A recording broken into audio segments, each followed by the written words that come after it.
What are you doing here? Come on. Nonsense, we haven't finished our drinks. After you nicked his car, Dean says you're fair game. Listen, boys, I've had a rather emotional day, so whatever your beef with Eggsy is, and I'm sure it's well-founded, I'd appreciate it enormously if you could just leave us in peace until I finish this lovely pint of Guinness. You should get out of the way, Granddaddy. You'll get hurt and all. He ain't joking, you should go. If you're looking for another rent boy, they're on the corner of Smith Street. Manners maketh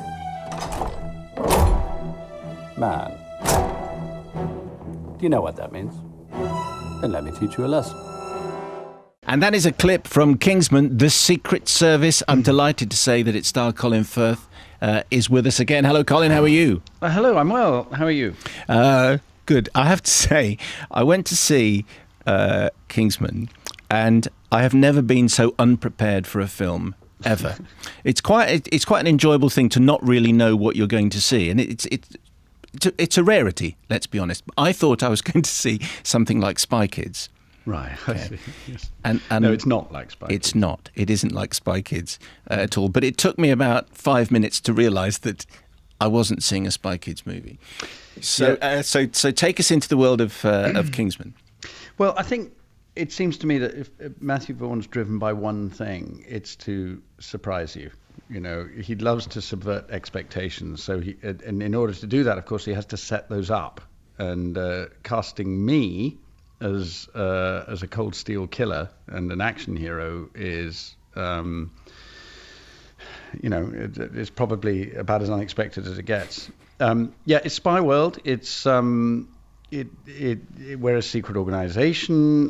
We masquerade as Savile Row tailors, but really we are, we're gadget equipped, highly trained gentleman spies who are there to save the world in its hour of need. And of course, it makes use of all sorts of familiar reference points. There's Bond in there. There's Harry Palmer. There's John Steed. And it, with quite a sort of vintage feel to it, and it has its tongue in its cheek. I mean, the whole thing is a playful satire on those things, but it also a bit of an homage because I think Matthew grew up with those things and was celebrating them as much as he was satirizing them. But he keeps you guessing, and so he'll take what seems to be a dark moment and then emphasize the comedy, or take someone who's got my sort of baggage and then surprise everybody with the physical stuff.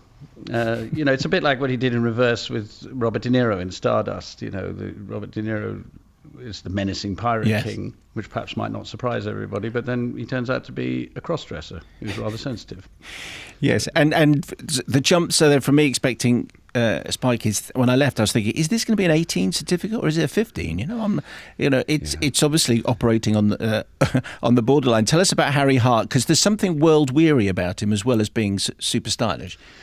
I think that's right. I mean, I think, I'm the veteran, and that's there to sort of emphasize the freshness of the young fellow who's being groomed. And I think that the world weariness is the fact that, we don't know a great deal about Harry Hart. He's a bit of a mystery.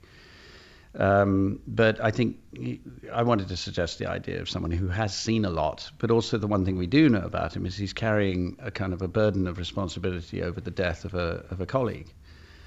Which is what motivates him to groom this man's son, and so I think there's an ache there over that underneath it all, but it's not. It scrupulously avoids going into this thing where our hero has demons and a dark past. It's not about that. I think Matthew was trying to get away from that. There are an awful lot of things in the superhero thing where we hear about their unhappy childhood or their traumas or their loneliness or something. He doesn't really want to go there very deeply. He really just wants to keep us on our toes and keep the energy up, and which I think he or achieves to an extraordinary extent. And yet again, you've.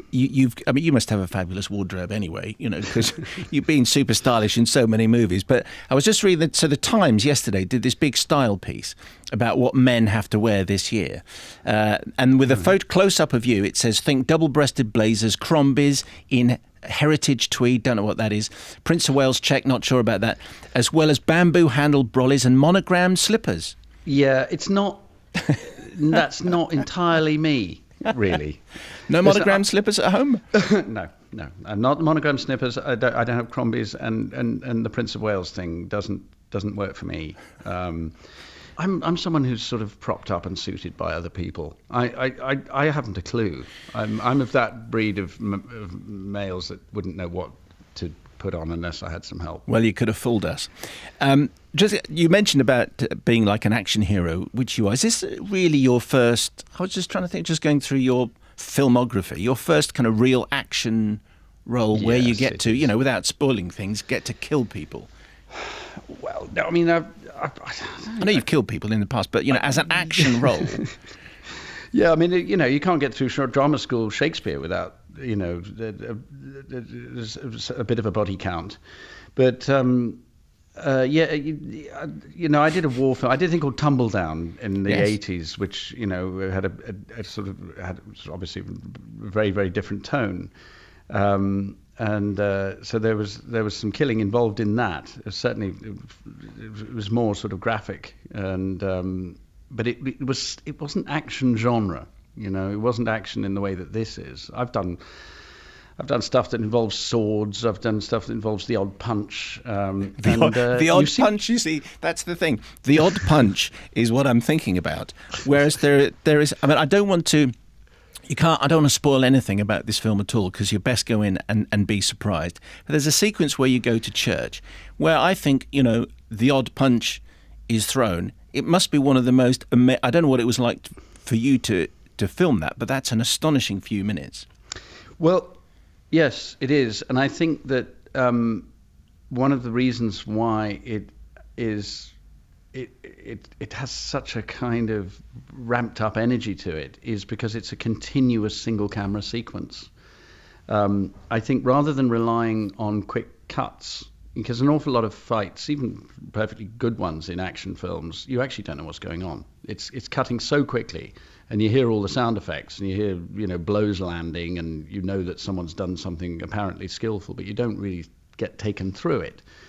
In this one, it's me doing it, and it's real people choreographed like theatre. So you actually got human energy doing the work rather than, the camera trickery and camera cuts. Obviously, there are hidden cuts in it, and they have to mess with it to some extent. Yeah.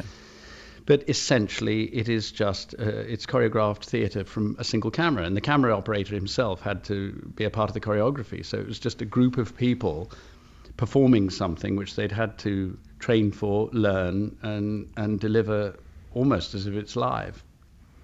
I think should we leave that there, because it's best enjoyed, and then people can be surprised by it. So two other surprises then. Taron Egerton, who's the young guy who you are grooming, he puts in a terrific performance. And the other thing to look out for, and I don't think I'm spoiling anything, the kidnapped scientist. Where the story starts is Mark Hamill. Yes. Who knew? I didn't know through the entire movie. I didn't realise that I'd been watching Mark Hamill.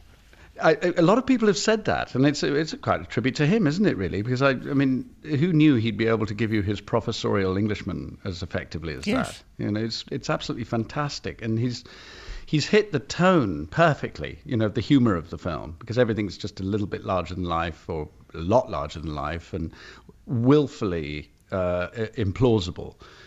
But in the middle of it all, he's got this sort of wonderful air of. I mean, I totally believed him as an English professor, but there's this sense of, he brings the self-mockery and the self-awareness that is in keeping with the whole film. Which, as I understand it, is also an in-joke to the original comic strip. Yes. Where he was the kidnapped victim. Where he's the kidnapped victim. So he's still a kidnapped victim. It's just that he's playing the English professor. Right. Now, the comic book, Colin, is a series. Yeah. Is this going to be a series as far as you know, or is it a one-off? Well, as far as I would guess, I think because if this film is a success, and I've yet to meet anyone that hasn't responded well to it, I think it's got all the makings of a series. Yeah, I would imagine there. I mean, I'm not giving you intel there. That's just me making a supposition. I have to make a confession to you, Colin, as due to clumsiness on my behalf and some slack screening times, I missed the last 10 minutes of the movie. Don't bother with those. Did I miss much? Nah. Is there anything controversial that happens in the last 10 minutes? Arguably, yes. Yeah, I've read about I'd it. go back and take a look. Okay. Yeah, it's just definitely worth seeing the last 10 minutes. Now, and Matthew Vaughn, what's it like working with him? Because we've watched his stuff, over many years, and of course that whole Daniel Craig thing he did with Layer Cake. So he's sort of been a part of this sort of area for a while, and Kick-Ass, of course. But what's it like working with him? What kind of set does he have? Well, I'm incredibly fond of him, and I'm ready to work with him anytime I get the call. He's fiercely individual. He's a pretty hard taskmaster. He knows exactly what he wants, and he doesn't seem to have the ability to compromise. I'm sure he has somewhere. But I find him, I don't know, he's great company. He's somebody that's good to chat to, but he keeps you on your toes, and he will have very, very clear ideas, but he's inclined to get a better idea at the last minute. And so you can come in with a page of dialogue learned. Yes. And he thinks, actually, does this seem better without words? Thanks. Will you just give me the last 3 weeks of my life back, please, learning this thing? Or he might change the color of a wall, so we go and shoot something else, or he doesn't like the cut of a jacket. And it's a terrible pain in the neck when that moment happens. But then everybody realizes at the end, we were right to do that. It was sort of worth going through that extra little kind of contortion just to get it right. The film will leave you with many thoughts, but in the same way that Steeler's Wheel, doing Stuck in the Middle with You, is spoilt by the movies, I would say your movie has spoilt Freebird, Leonard Skinner, for good. Or it might have introduced it to a new crowd. Who knows? That is certainly true as well. Yeah. Colin, what do we see you in next?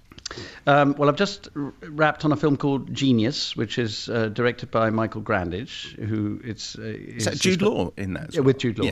Yeah. And it's an absolutely beautiful script by John Logan, and it couldn't be more different from this. Yeah. It's a literary relationship. It's about editor and author.